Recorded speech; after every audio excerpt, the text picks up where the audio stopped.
জবা ফুলের চারা করার জন্য 3 প্রকার ডাল বসিয়ে নিলাম। এগুলোর মধ্যে কোনটি আগে তাড়াতাড়ি সফল হয় তা জানতে পারলেই হবে কাজ। ভিডিওটি শেষ পর্যন্ত দেখুন। যারা নতুন চারা করতে চাচ্ছেন ডাল থেকে, একবারেই সফল হবেন, গ্যারান্টি দিচ্ছি। তো দেখুন বন্ধুরা, এই হলো গাছের ডাল। আগার দিকে যে কচি ডালগুলো সেগুলো প্রথমে কেটে নিলাম, তারপর মাঝখানে এবং শেষে যে পুরনো মোটা ডালগুলো রয়েছে সেগুলো। তো দেখুন এগুলো কোনটি তাড়াতাড়ি গ্রো হয় তা জানতে পারবেন ভিডিওটিতে। সবার প্রথমে এই ডালগুলো বসানোর জন্য পাতাগুলোকে কেটে নিতে হবে। দেখুন এই গোড়ার দিকে পাতাগুলো রাখা যাবে না, এগুলো থাকলে পচে যায়, চারা হয় না। ডাল কেটে নেওয়া হলো। এবারে এই ডালগুলো বসানোর জন্য একটি পাত্র লাগবে। তো আলাদা আলাদা পাত্র নিয়ে নিলাম। আমি কোকোপিটে বসাচ্ছি। গ্রীষ্মকালে প্রচণ্ড গরম থাকার কারণে কোকোপিটেই তাড়াতাড়ি গ্রো হয়।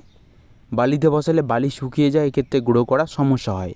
এর জন্য কোকোপিট ভিজিয়ে নিয়ে পাত্রে ভরিয়ে কাটিং বসাতে পারেন।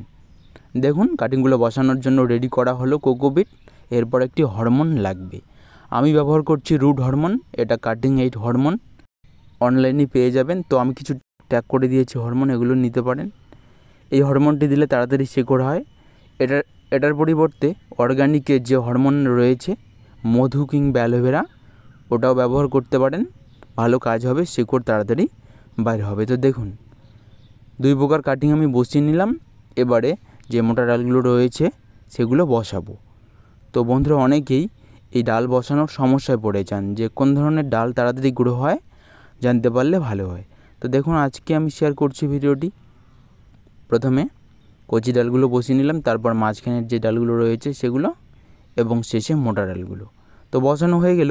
এবারে জল দিতে হবে। তো কোকোপিটে বসালে আশা করি সপ্তাহে 2 দিন জল দিলেই হয়ে যাবে, কারণ ময়েশ্চার থাকে কোকোপিট। আর বালিতে বসালে গরমে প্রায় প্রতিদিনই হালকা করে জল দিতে হবে। ছায়া রাখুন 20 দিন পর। 20 দিন পর দেখুন প্রত্যেকটিতেই নতুন কুশি ছাড়তেছে। তো এই 20 থেকে 25 দিনের মধ্যেই কিন্তু আইডিয়া করতে পারবেন যে চারাগুলো হবে কি না। চারা হতে প্রায় 1 মাস সময় লাগে। তবে এখানে দেখুন আলাদা আলাদা ডাল নেওয়া হয়েছে। কিছু ডাল আগে গ্রো হবে, আমি দেখিয়ে দিচ্ছি কোন ডালগুলো আগে গ্রো হয়, জানলে আপনারা অবশ্যই উপকৃত হবেন। এগুলো হলো সেই মোটা ডাল, দেখুন শেকড় হয়েছে। তো বন্ধুরা, যারা জবা গাছের ডাল থেকে চারা করতে চাচ্ছেন তারা এই গ্রীষ্ম এবং বর্ষাকালে কাটিং বসান। তো দুটো সিজনেই চারা হবে ভালো। গ্রীষ্মকালে ডাল একটু শুকিয়ে যাওয়ার সম্ভাবনা থাকে, এর জন্য ডাল বসিয়ে জল দিতে হবে ঘন ঘন। তো আমি আগেই বলেছি কোকোপিটে বসালে সপ্তাহে 2 দিন দিলে হবে, আর বালিতে বসালে প্রায় প্রতিদিনই হালকা করে দিন। এই হলো সেই রেজাল্ট। মোটা ডালগুলোর থেকে তো শেকড় বেরিয়ে পড়ছে, এবং এই যে দেখুন 2 প্রকার ডাল, এগুলোর থেকে এখনও বাইর হয়নি, সময় কিন্তু লাগবে। আবার সময়ও হাতে রয়েছে আমাদের। এটা হলো 20 দিনের রেজাল্ট, আরও 10 দিনের মধ্যে হয়ে যাবে আশা করি। তো এখন যে ডালগুলো শেকড় হয়েছে সেগুলো লাগাতে পারবো, আর যে ডালগুলো এখনও হয়নি এগুলো কিন্তু গ্রো হবে।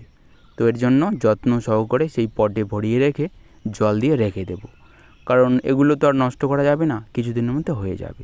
তো যারা চারা করতে চাচ্ছেন তারা কম সময়ের জন্য হলেও এই ডালগুলোতে সাকসেস পেতে পারেন, মোটা ডালগুলো।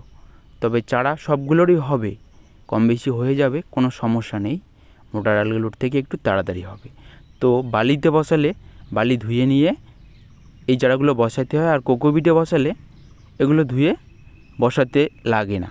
এই কোকোপিট সমেত বসাতে পারেন, কোনো ক্ষতি হবে না। দেখুন সুন্দর শেকড় হয়েছে। এবারে এই চারাগুলো বসানোর জন্য সাধারণ মাটি তৈরি করতে হবে।